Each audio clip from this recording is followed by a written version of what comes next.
This call is being recorded. Welcome to a winning cup, you guys. And I have Robin with me, and I'm gonna let Miss Robin take it away and share her story of why she became a joy coach, which I think is the coolest title ever. Because we all need joy, we all need support, we all need joy, and we all need support. And for those of you who just heard the barking dog, that's on Robin's end. Yes, and let's begin by leaving Apparently Amazon the just decided to show up. apparently Amazon just decided to show up, you guys. So let's make it real by leaving the barking dogs in, and let's enjoy the podcast as it says. And welcome, Robin, and I will toss it over to you. Oh, that's so perfect, Wynn. Thank you so much, girl. I'm so happy to be here with you today. We were trying to remember exactly where we met on Clubhouse. It was quite a while ago, and we were in a room together. And I distinctly remember when you came in, and it was one of those "Hey, girl, you can" rooms. And you shared a nugget of wisdom. And I thought, who is this? And so I think I sought you out on Instagram, and then the whole thing kind of evolved from there. And when you asked me to be on your podcast, I was delighted to do that. So thank you for letting me come. So, yep, I'm Robin Shear, and I am a joy coach. You're right about that. Yep. Yep. And that is something that I pretty much created. I pretty much blazed a trail based on my strengths, my gifts, and the things that make me want to get out of bed in the morning. And that is helping other people live more joyfully. And I thought, this is something that is needed. And I didn't know anybody anywhere who was doing that. I mean, have you ever met a joy coach ever? No, I've met life coaches, I've Yep. met spiritual coaches, I've met spiritual advisors, I've met deacons, met I've met every walk of spiritual life too, but a joy coach, I have not. And I don't think a lot of my listeners have met a joy coach either. They haven't met life coaches, they haven't met everything else, but a joy coach?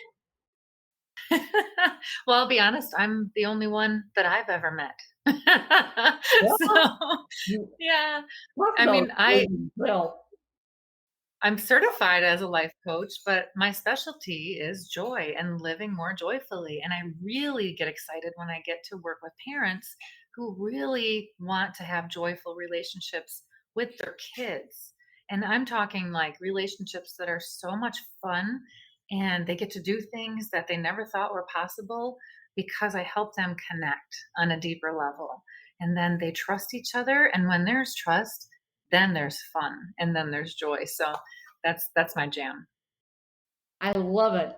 I love it. And so what made you, I presume you left the corporate world and became a Mhm. joy coach.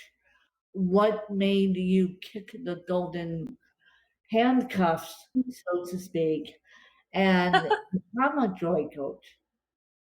That's a really good question. And for me, it was the encouragement of so many other people. And I should preface this with saying, like, I loved the stuff that I was doing before I was a joy coach. And I had no intention of leaving it. And this is my third career, fourth, if you count parenting. It depends on how you count Yeah, parenting. well, But parenting is a job in itself. it sure is a job. Yep.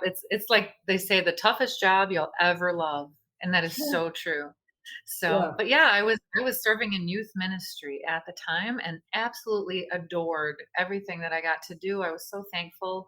And through those years of youth ministry, I had so many parents and just other people in my world say, you really need to be a life coach. You're already doing it. You're just not getting paid for it.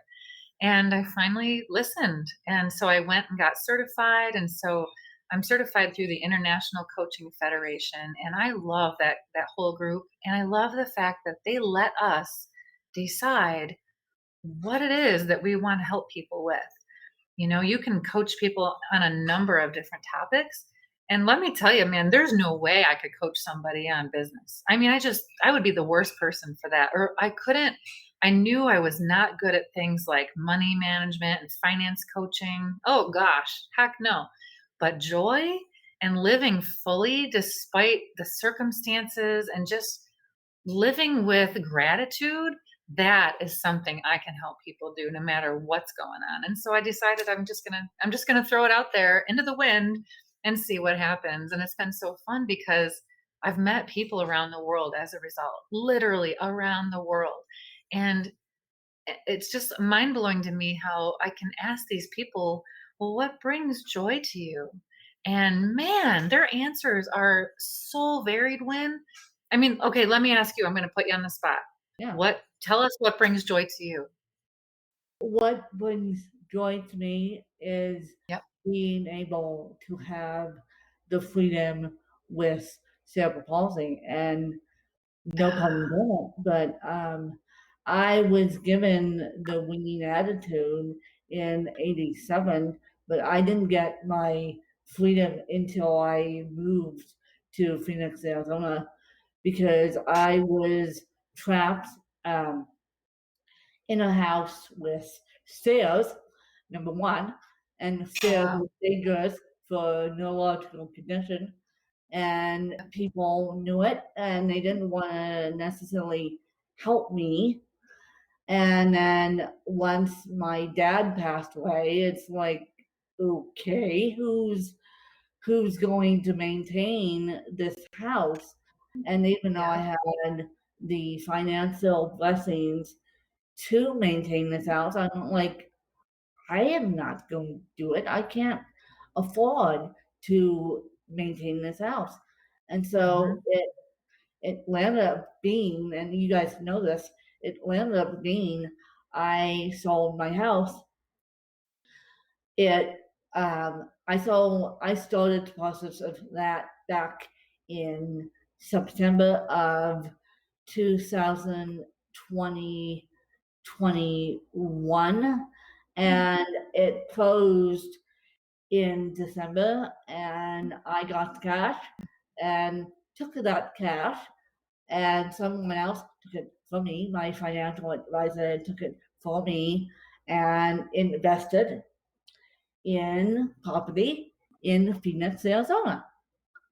Wow. I have moved to, you guys know this, I have moved to since March 19th, and I have a special announcement in the works right now. Robin knows what it is, but Do you uh, want a drum roll? no, because I haven't. It.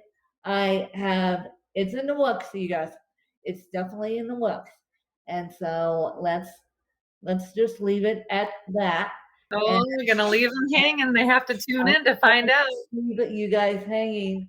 And so I did something, and as of the last week, and now my something got turned into something, and we're, we're just gonna leave you guys hanging. But what brings me joy is having the freedom with cerebral palsy. Wow, that is such an amazing answer. And I wish we were doing this on video and the world could have seen the smile on your face while you told me that story, girl. You No, lit the no, screen up. no. Listen, Selena. No, because I thought about that. I thought about that over the past 24 hours, knowing that I was going to interview you. And I'm like, what brings me joy just in case she asked me? And of course, you did. And so I was prepared. But that's ultimately what brings me joy. And what also brings me joy on a side note, and people have also said to me, this is why you're so good at journalism, and this is why you should become a life coach, and you should become a journalist, which I am working on, is because my ultimate joy is to, and I don't know how to put it, but I'll put it bluntly, you guys. to help others and inspire others to live their best lives. I mean, that's my ultimate joy. I mean, I've been knowing just to talk to people down out of trees, and in return, on my deepest, darkest days, there's a couple people that I can call and sob on the phone, and they know me well enough to help me turn around to my greatest potential, which is a happy, go go lucky person. And I have an outgoing personality. I'm not an introvert by any means, but there are days we need support. There are days Oh, we need a yes. joy coach, Oh, especially during 2020. We needed a joy coach. We yeah. did.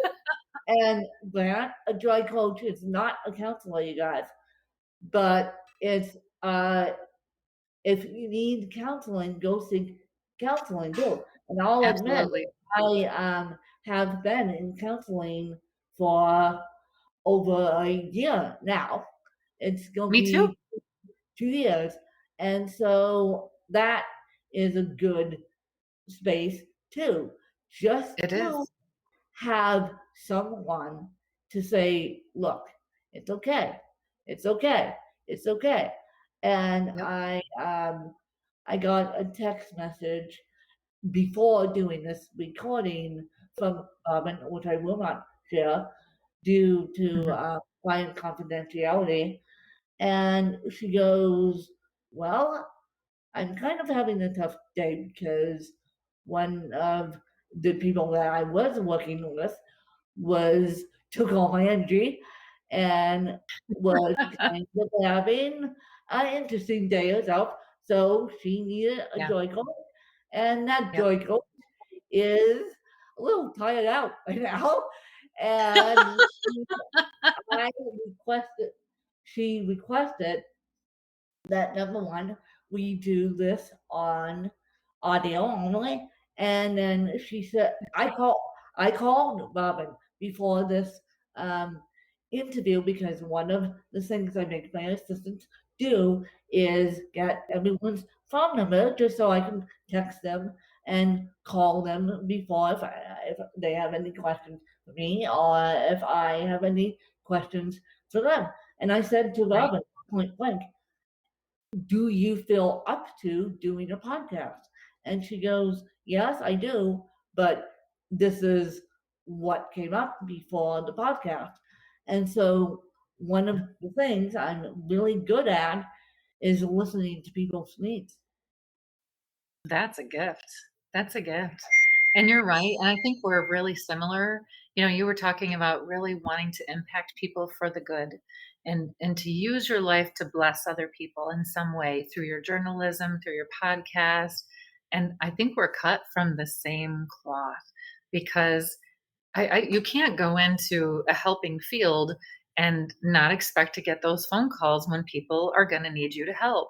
And yeah, a client called in crisis today, and it did kind of throw my afternoon a little.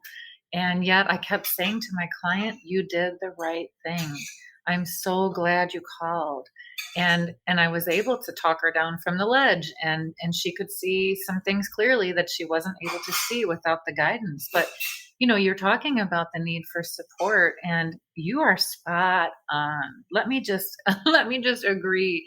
It is so important to have people you can turn to, whether it's a counselor like you have and I also have, or a coach, or a teacher, a pastor, a stranger even sometimes.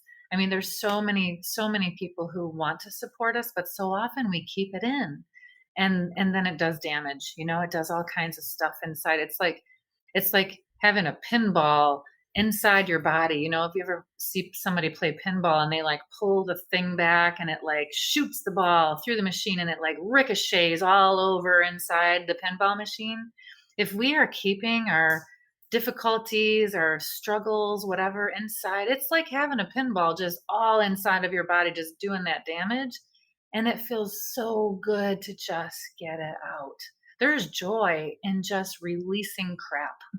Let's be honest. Yeah. Let's just get it Just out and let it joy go. and just releasing monkey business, and there's Yeah, joy right. in just sobbing your eyes out. Now, trust me, I did that earlier, and If you need uh, to, absolutely. yeah, sob Yep, the eyes out, and just yep,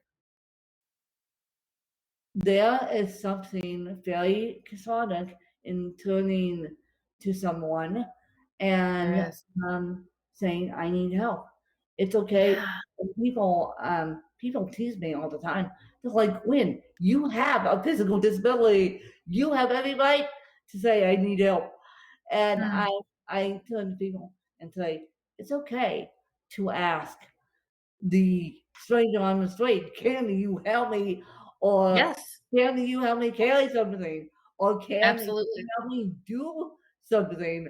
Or can you, it's okay to ask a person, can you help me? It's okay Yeah, if you ask Robin, who's a joy coach, and say, can you help me? Or it's okay if you ask a counselor and say, "Can you help me?" or spiritual advisor, pastor, or a deacon, or whatever it may be. But it's yep. okay to ask for help.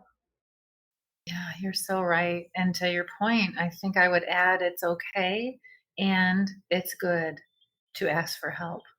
It's okay and it's good. And I share that from a very personal place. And I literally dropped a video about this topic yesterday. So this conversation is meant to be when we weren't even planning to talk about this, but I can see that this was meant to be.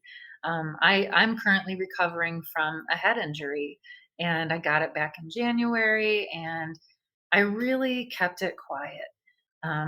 I only really shared it with my immediate family and a couple of really close friends because I am not good at saying what you have encouraged people to say. I need help. I'm not good at it. And so, because of that and some other reasons, I just didn't tell anybody. I just kind of backed out of life and just stopped doing a lot of the things that I love to do while my brain healed, and people may have wondered, what in the heck? Why isn't she doing stuff? And I was still speaking. I was on a lot of podcasts and summits, and I was still coaching people, but that was it.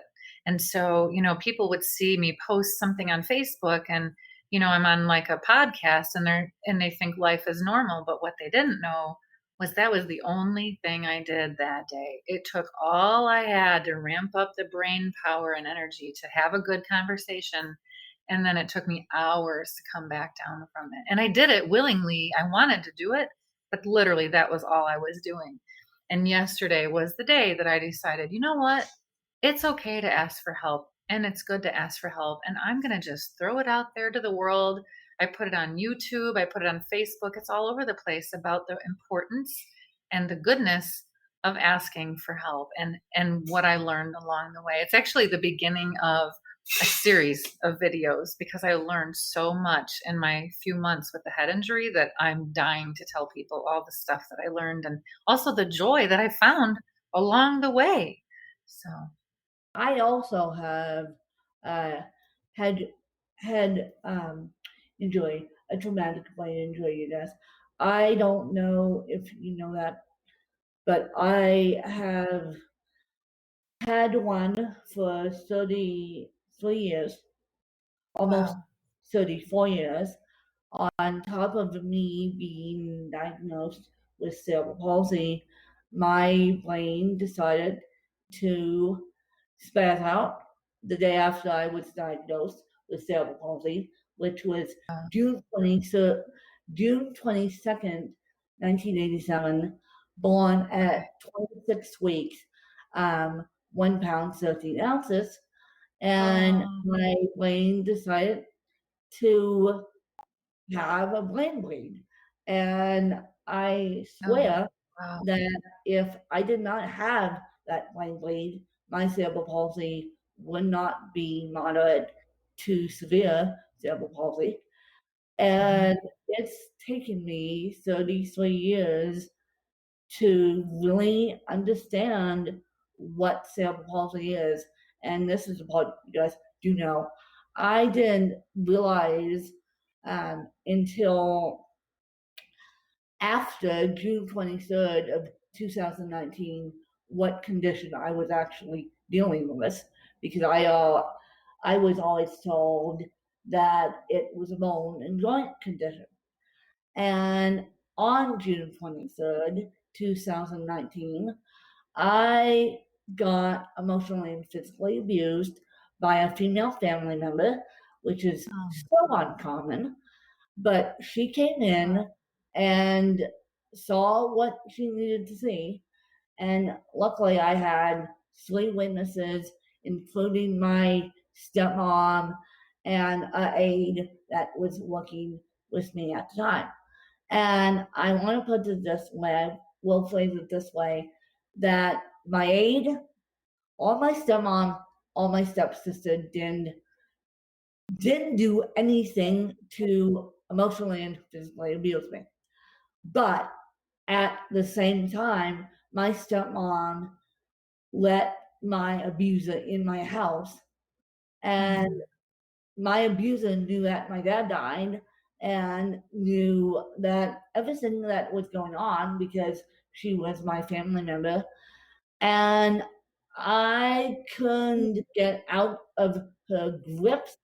The only reason why I reported her, and the only reason why I am saying it was emotional and physical abuse, is because number one, they stuck me in a shower against my will, and I had already taken a shower that day, and I had a witness say to my abuser I had already given Wayne a shower, and so that was that. And then the only reason why, and then kicker was because I was getting emotionally abused on and off by my abuser for over 10 years. And one minute she would be sweet, the next minute she would be awful to deal with. And she's the one that called me spoiled rotten for having their palsy and asking for help. And I don't care if my family's listening, but therefore my story is completely out, and I know they do listen to this podcast. And yes, I will admit my abuser, the week my mom died, my abuser left me crying in the bathtub because she called me spoiled rotten just because I have CP and couldn't do anything myself. But I didn't realize what CP actually was until after June 23rd, 2019, because going through the process of being physically and emotionally abused really shakes a person to their core, especially when abusers in general don't let the abusee / the witnesses go get help. Because even if I tried to go get help, my abuser would looking at my phone, and that would have started a whole other thing. So I just took my phone and took the abuse. And what I come to realize is that my cerebral palsy was a neurological condition. I have ataxia spastic cerebral palsy. I also have, and I just found this out, I'm also quadriplegic, mini quadriplegic here, because my left side is weaker than my right side.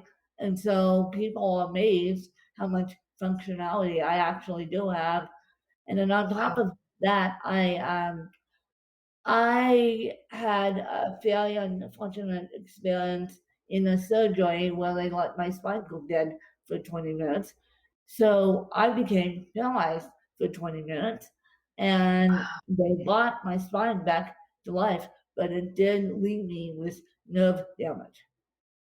Wow. And yet, like, despite all of that, I really hope your listeners catch the part about how you are still living fully. And Yeah. you, I mean, before we had this call begin, you shared so much about why you moved to another state and how you did that on your own in your own vehicle that you purchased, and you're leaving one state and moving to another. And when you got there, I mean, you were just like happy as a clam is what you said. And I just think it's so amazing, and I'm so thankful that you're sharing. And I'm also sad to know that it's probably more common than we know. And I'm hoping so badly that the people who need to hear this are listening right now, because Eh, what you are is a hope bringer. You're bringing hope. well, thank you.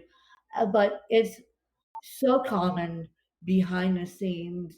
Uh, Emotional abuse and physical abuse and nursing home abuse is so common behind the scenes of um, of these assisted living homes. And Yes, even though yes. I'm in the model of assisted living homes, I'm very conscious of what's going on. I now Good. bring my cell phone into the bathroom with me when I'm in the shower, when my aides are showing me. I don't, you guys, I don't have a bathroom door on my shower. I made Mm-hmm. my shower as big as I could make it so that I could easily call, not call whoever I needed to call, and Hmm. they could come and get me if worse came to worse. And that people know that they're on call for me, and so they would be here in 2 seconds flat if Good. something That's so were proactive. to happen to me. But I have learned my lesson the hard way when I Mhm. totally got up my bathroom and redesigned it to make it handicapped accessible. And Mhm. I thought I thought about it, and I told the person who was assisting me, I said, make it as big as possible and paint it beige to make it look like it was bigger than it was. And they go, okay. And then I thought, why am I saying paint it beige and make it as big as possible? And then when I got down here, one of the first mornings, I realized why I said that. And then they said, well, do you want a bathroom door? Do you want this? And I said, no. And I didn't, I said no. And they said the response. And I said, then I thought, why did I say no to the bathroom door? And then I realized, that is why, because I got emotionally and physically abused in a bathroom twice, Mhm. once in 2010 and once in 2019. Mm. You people know about the 2019 situation, but the 2010 situation is now coming to light. And I could have reported it back then, but I was in a state of grief that I didn't realize having someone call you spoiled rotten for having cerebral palsy isn't a good thing. And so, yes, it isn't a good thing. So I Right. realized that when I moved down here, I realized, okay, since my life is completely changing and I'm semi living on my own, um, I need to make this bathroom as safely as I can because I need full assistance. That's really great. I mean, you really took control of that situation and Yeah, made it one that suits you and your well-being. I learned my lesson, and I can't be in tiny bathrooms with people just because of what happened to me. Yeah, I wouldn't be surprised if there would be listeners here who can relate real well with that and are thinking to themselves, wow, maybe I should take off my bathroom door. It's And good to share. in general, a abuser won't let the abuser go get help. I've known abusees. I have had friends that have had to climb out windows to run to the next door neighbor Oh, to go get help. And oh my God. so you need, and this is my PSA, you need a buddy that you can text and Yep. text Goldwood. And I happen to have a buddy that I can text a Coldwood, and she knows. I actually happen to have two, and That's they know what to do if things get really scary, and they good. they know what to do if things get really scary, and then I would take the following actions. But you guys, you guys need to have a cold wood that you can text to a friend that knows you Mhm. really, really, really, really well, especially if you're like Robin and I and have traumatic brain injuries and are recovering from one. And it's taken me 33 years to recover from mine, and mine is much more severe than yours. Yes, And so, absolutely. um, and so, for those of you that have TBIs or getting diagnosed with TBIs, you really need a buddy who, and I don't care if the buddy wants to come out in public. I don't care if the buddy is behind the scenes. Um, my two buddies are planning to stay behind the scenes. They like it that way, and Hmm. yeah, but they know the situation, and they know what what to do if something were to happen to me. I use one buddy more than the other, but they know if I send them a text message saying, help me. Um, and I spoke with Michael Hurst about this on both his podcast, one last thing, one more thing, and then on my podcast also because he's a retired police cop living. He's retired from Colorado, living down in Arizona, believe it or not. And so a lot of retirees come down here because it's better for the health. But I asked Michael, I said, Michael Hurst, I said, well, can you come up with cold wood? Can you do something?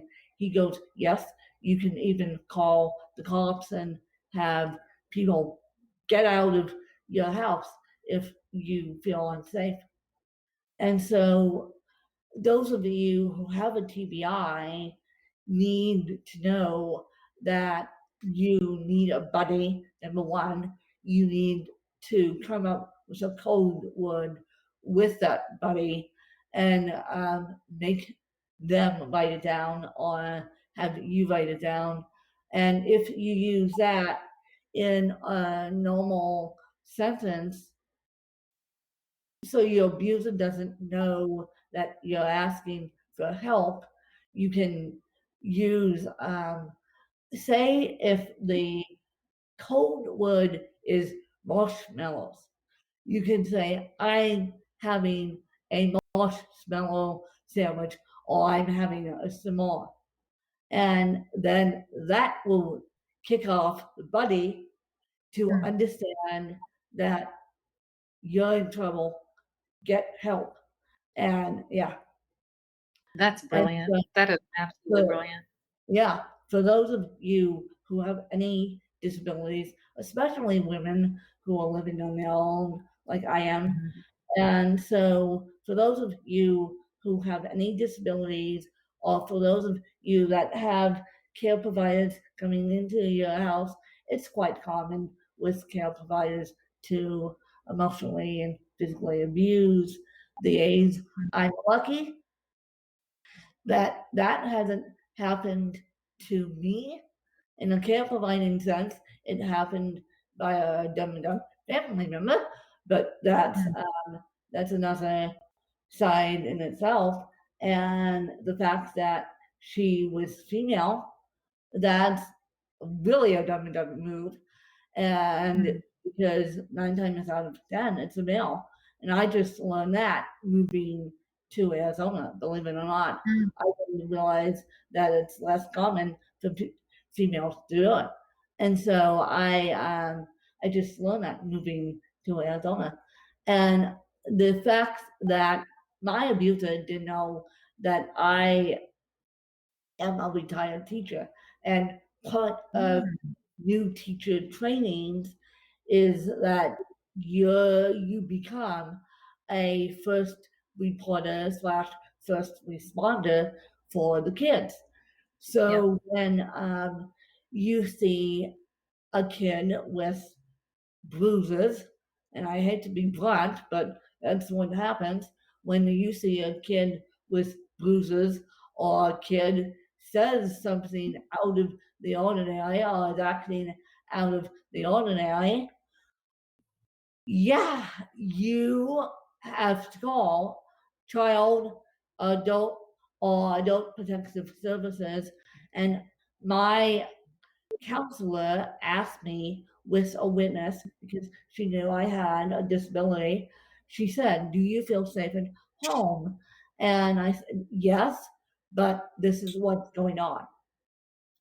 And she, in turn, because she's the first reporter too, she in turn reported them and Gus Ball bullying on adult protective services. And so, unbeknownst to my abuser, I am also a first reporter slash first responder to kids. Wow. And so, unbeknownst to my abuser, when she shuts that door, knowing that I leave the door all the way open for safety reasons, and knowing that I leave my phone on 24/7 for safety reasons, yeah, and knowing that my stepmom and my stepsister and my aide, who was 15 feet away from me at the time in my house, yeah, you don't mess with Win. Right. That's And it. then when Win is sobbing in someone's arms, and that someone, who happens to be my stepmom, was saying, "It's okay, it's okay, it's okay." And I thought, well, the next time I go to counseling, this is what's going to happen. And I knew what the counselor was going to do, because I am and was a first reporter slash first responder. So without the cold words, or without, you need, if you're listening to this podcast, and I'm not kidding, if you are in an emotional abuse situation or a physical situation with, now I hate to be blunt, with a guy, get out, get out, get out, get out, get out, get out, and use me as a contact, use Robin as a contact, especially if you have a TBI or dementia or a disability. Get out and get yourself to safety. It took, and there's another piece of this story that you guys don't know about, but I am now in a safe environment, and I will tell that story at a later date. But I am now at a safe environment. I had a family member come in and say something to me about my abuser, and I said, "No way." I called a good friend, and let them handle it. And I said, no way. And I will never want to see that family member again. And if they come on my property slash the property of where I'm staying, which is Lunarsville, I am calling the Arizona cops. There you And go. I don't need this monkey business. And so Mhm. if you are in a situation where it's scary, use the first come up with the code word and use that in a general sentence, like I am having a s'more, and tell the person that I'm going to be coming up with a code word with you, and then use that in a general sentence, and also have the people around you that you can call and literally say SOS, which is Yep. save all souls, save all ships.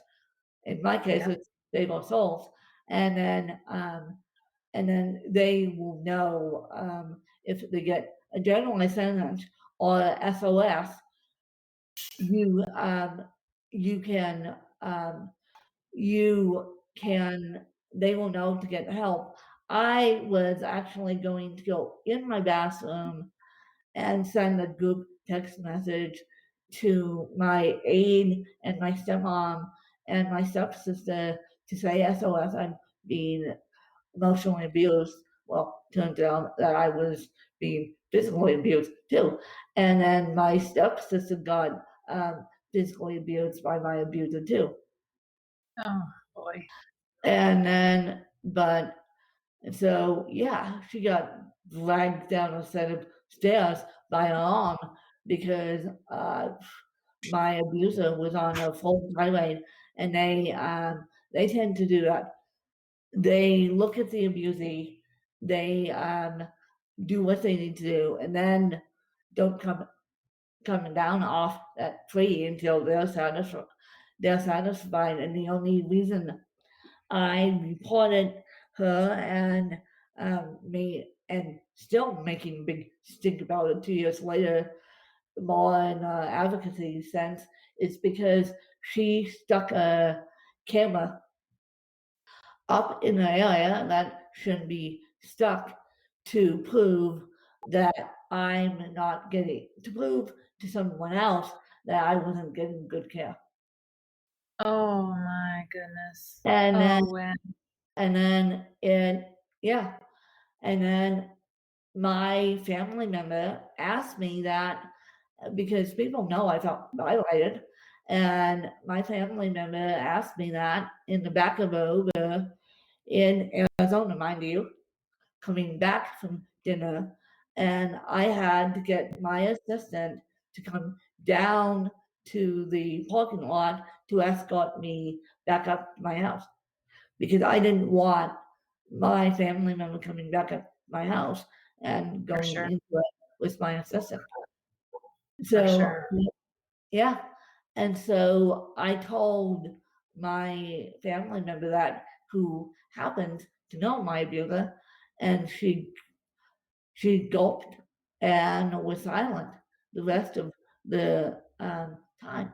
And then her last response to me was, other than I love you so much, and that didn't help.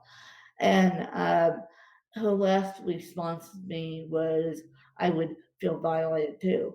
And I'm like, oh, yes, you would.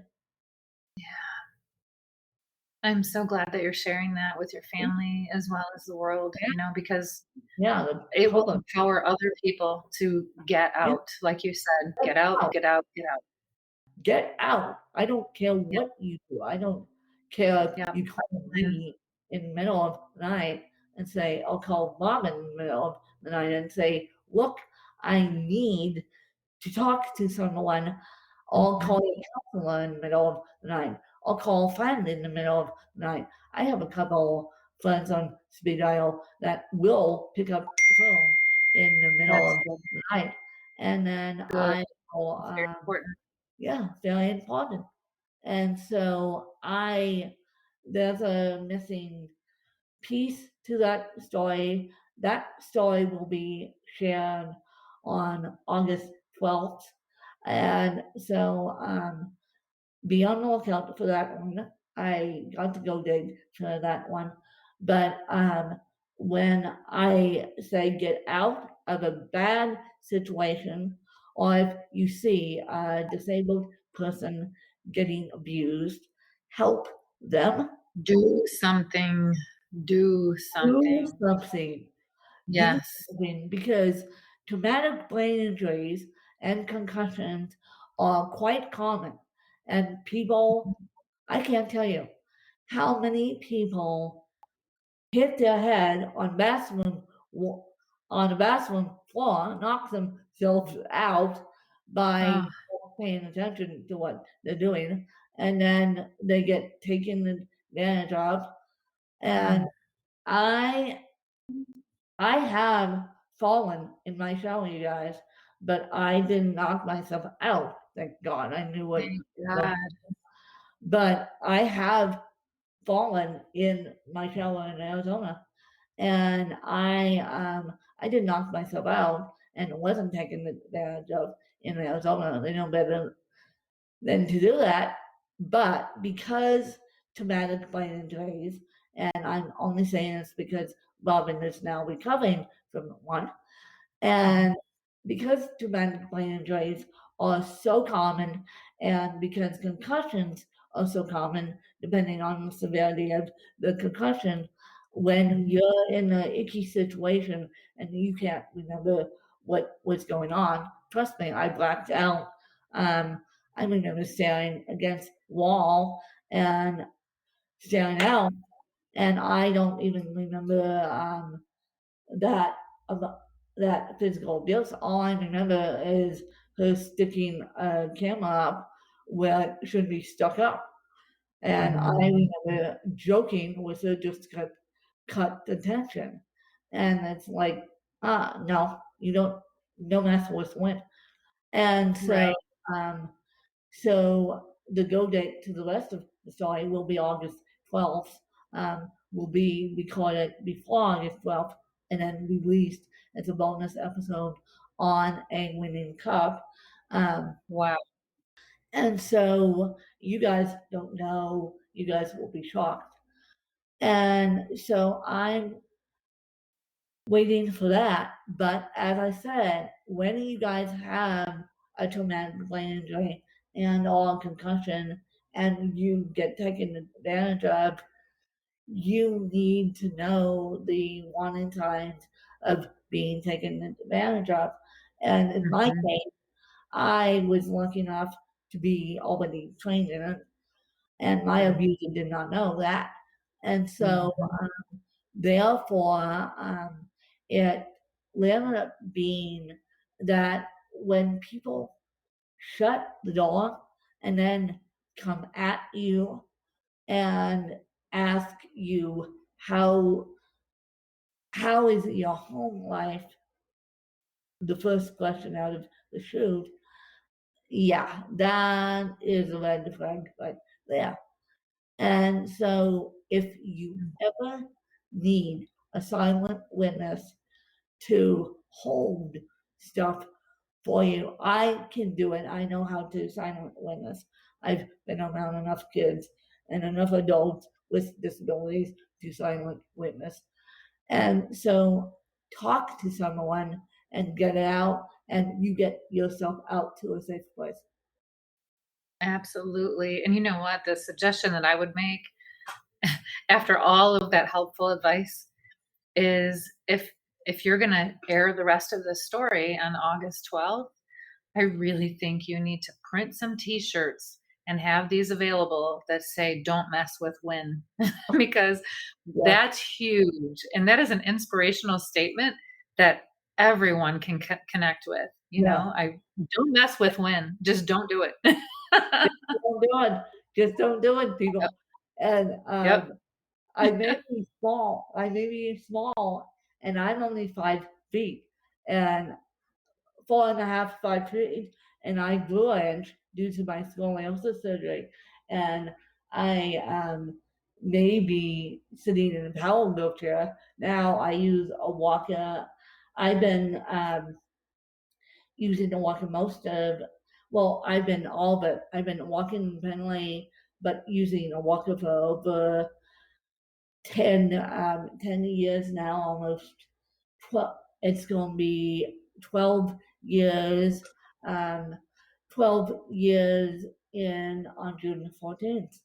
On Friday, it's going to be 12 years on June 14th when I became Gotcha. paralyzed and almost became paralyzed forever. And this is why I'm in a power wheelchair. I'm in a power wheelchair for safety reasons. So I am using I'm a 50-50 split between a power wheelchair and a walker, but 9 times out of 10 people see me in a power wheelchair down in Arizona. And I'm very blessed to have that power wheelchair.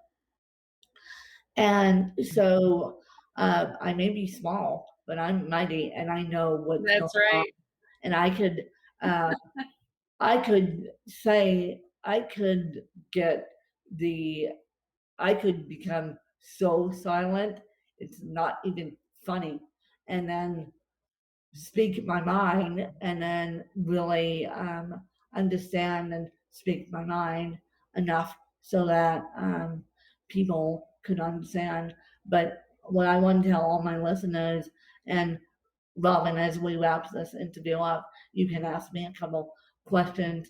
But what I Okay. want to tell all my listeners is if you're in a bad situation and have a TBI, get out and use all your energy to get out. If it's a brand new TBI or you have cerebral palsy, use the energy mustered inside of you to Mhm. get out. And then once you get out, call that accountability buddy of yours and say, "Help me."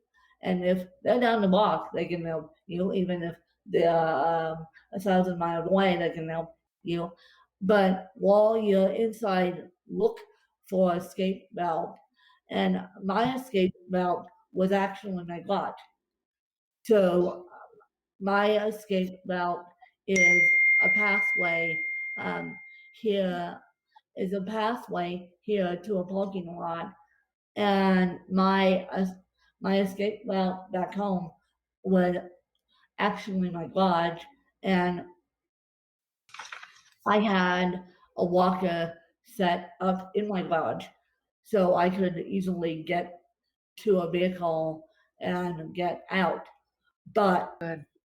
but you need a escape valve because you never know. And I hate to be blunt, but you never know who Mhm. is going to be on a tirade, and you might Mhm. be in the wrong place at the wrong time, especially if Yep. you have a TBI, and especially if you have a new TBI like Robin does, and a new brain injury like Robin does, and sometimes the brain gets so discombobulated that it can't Yep. think which way's up. And so if you ever get in an icky situation, get out, get out, get out. Number Right. one, and then call for help. It's okay Right. to ask for help. It's okay to ask for help. And I will be sharing Robin's video on Facebook. I will be also posting it in the show notes or eliminating that. Forget the show notes. I'll just post it and say, listen to the episode and watch this video. Thank you so much. I really appreciate that. And I'm really on a mission to get that message out. I mean, I learned firsthand that even those who like to be the helpers need to learn how to ask for help. And I learned it, and I was blessed because of it. And it took a long time. And then once I was able to start saying, "Can you help me?" it was this great release. It was just I can't even explain, like, the weight was off my shoulders, and it was on my shoulders because I allowed it to stay there by not asking for help. And so the video goes into detail about what happened to cause my head injury in the first place, and how right from the start I learned I needed to ask for help. I'd like to say that I continued to ask for it throughout my recovery, and I didn't. It's a lesson that I'm still really learning and working on. But these conversations help, and I'll hear your words when, ask for help, ask for help. Yeah. It's good to ask And for help. I'm going to people hear it. keep teasing me all the time, as I said. They go, Win, you, number one, your name is Win. Number two, you have cerebral palsy, ataxia spastic cerebral palsy slash miniature quadriplegia, yeah, quadriplegic. And I know, but they go, Win, you have a physical disability, a neurological disability. You have every right to ask for help. And I like to be the independent woman that I am. And Yep. so I have trouble asking for help.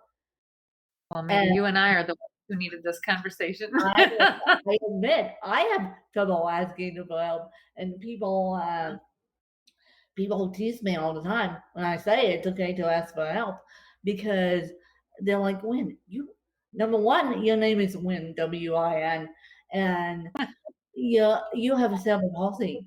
What's wrong with this picture? You're saying that it's okay to ask for help when you have every right to ask for help. In the shower, out of the shower, you have every right to ask for help. In the bed, out of bed, into your power wheelchair, in walk around, and you have every right to ask for help. You have every right to ask for a driver slash a personal assistant. And it's been hard on me to accept that I have CP and I'm in, and this is gonna make me cry. I'm now in the new model of assisted living, of a assisted living home, because it's always it's always hard for me to accept that I will need help for the rest of my life. And now I finally put myself in a semi assisted living home.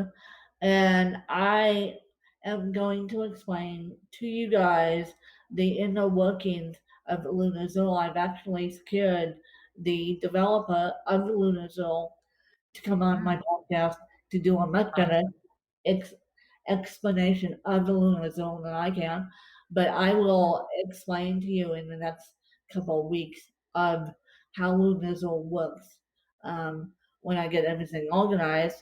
Because you're like, what? You're sitting in a new, you call it the new model of assisted living, and when I say the new model of assisted living, it is a new model of assisted living, and so it's hard it's been hard for me to accept that, yes, a assisted living home will be my forever home. Mm. Well, you know what, friend? My hope for you is that, as hard as that is, and by the way, that was so beautifully shared. But I do hope that, as hard as that is, you will find joy as you're there. And I guess my final question for you is, Find joy. say that again. I am starting to find joy in as we mentioned earlier, in the freedom Yeah. of having a mind that is trapped in a body with cerebral palsy. I'm so glad. I'm so glad for you, my friend. I'm so glad for you. I really think that that's a perfect place to end our conversation, because again and again, you deliver nuggets of hope, and you just dropped a bomb on us. This concept of finding joy despite the circumstances, and you're doing it on purpose. You're seeking it. You're not waiting for it to find you. And I think that's beautiful. And Robin, where can people find you, and where can people reach out to you if they want your services and if they want access to you as a joy coach? Thanks for asking. My website is the easiest way to get a hold of me, and it is joytotheworldcoaching.com. So as I mentioned, I've met people around the world. That name was intentionally chosen. Joytotheworldcoaching.com is the best place. Yes, yes. And you guys remember Joy to the World because it's actually a Christmas carol. So, Yep. so yeah, I like it. I like it. No pun intended. It's a win situation. So that is easily remembered. And so if you remember Joy to the World and just have add coaching to the end of it and Yep. .com, you will You find got it. Robin. And Robin and I met on an amazing app. And no, they don't sponsor this podcast. I wish they did, but Not yet. not yet. But maybe they will someday. On a Don't amazing mess app with men. called Clubhouse. And Yep. I'm happy to announce that after many, many, many, many months of Clubhouse being on iOS exclusive, it's finally on Android. Yippee skippy. Yay. So yay. So you people on Androids can listen, can interact on Clubhouse. You people on iPhones can interact on Clubhouse, and Yep. it's an amazing interactive conversation platform. And no, it's not recorded. So if you miss the conversation, I'm sorry, but you snooze, lose on Clubhouse because they did it. They did it intentionally on that. They did it Yep. You're intentionally. right. So if you snooze and don't miss the conversations on Clubhouse, and please, please, please follow Robin and I on Clubhouse to figure out when we're doing it. My handle is AskWin at AskWin on Clubhouse. And Robin, what is your handle? I'm looking it up because I just changed it the other day when I gotta see what it is. It is at now my dog's gonna bark. She's gonna tell you my handle. It is at Joy Parenting. Joy Parenting. And Yes.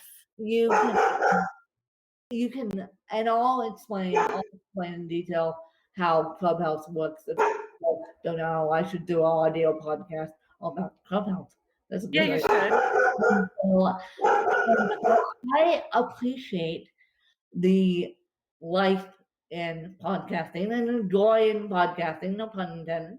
And I hope you guys enjoyed this episode with Robin and myself speaking about TBIs and the joys of life and the joys of coaching. And I will catch you guys later. Bye, you guys.